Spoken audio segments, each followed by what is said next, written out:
Sup mga ka-DIY! Andito tayo ngayon para palit ng wiper blade ng Hyundai Ion.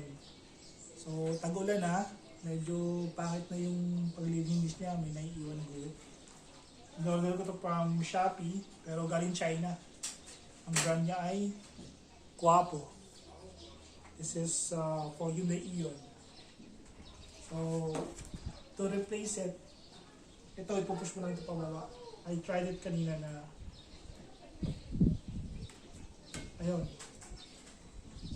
Ayun lang. Ayun. So, ito yung plate. Normally, yung binibili natin na replacement, walang kasamang adapter. So, tingnan natin itong binili natin na bago. Kung ano na, ready to fit. So, through shipping, meron siyang protective cover. Dito kailangan. Ngayon,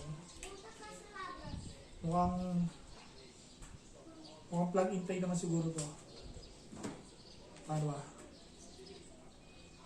Plug-in play. Okay. So, no need to remove yung dating adapter kasi itong nabili ko talagang pang iyon talaga to talagang plug and play lang. Sasampak mo lang dito ulit, tapos kung paano natin kinabit, yun, tapos lock. Kailangan lock. Yun, lock na. Mamaya tatry natin. Ito namang isa. Tagal ko na rin ito eh. Ayan. So, no need to remove yung adapter kasi ang bago,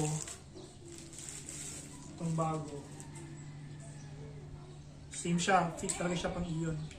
So, kahit wala yung sa adapter ng luma, napasok na rin ito.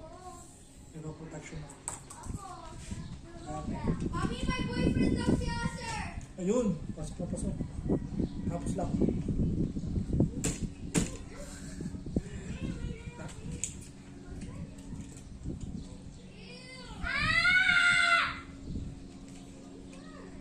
Yun, okay na. Ngayon, patry natin kung maganda yung paglilinis niya.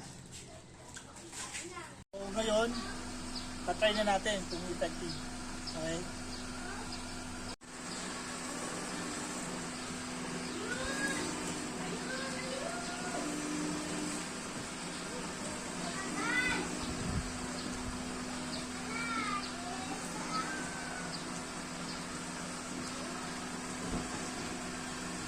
Ayan, ganda.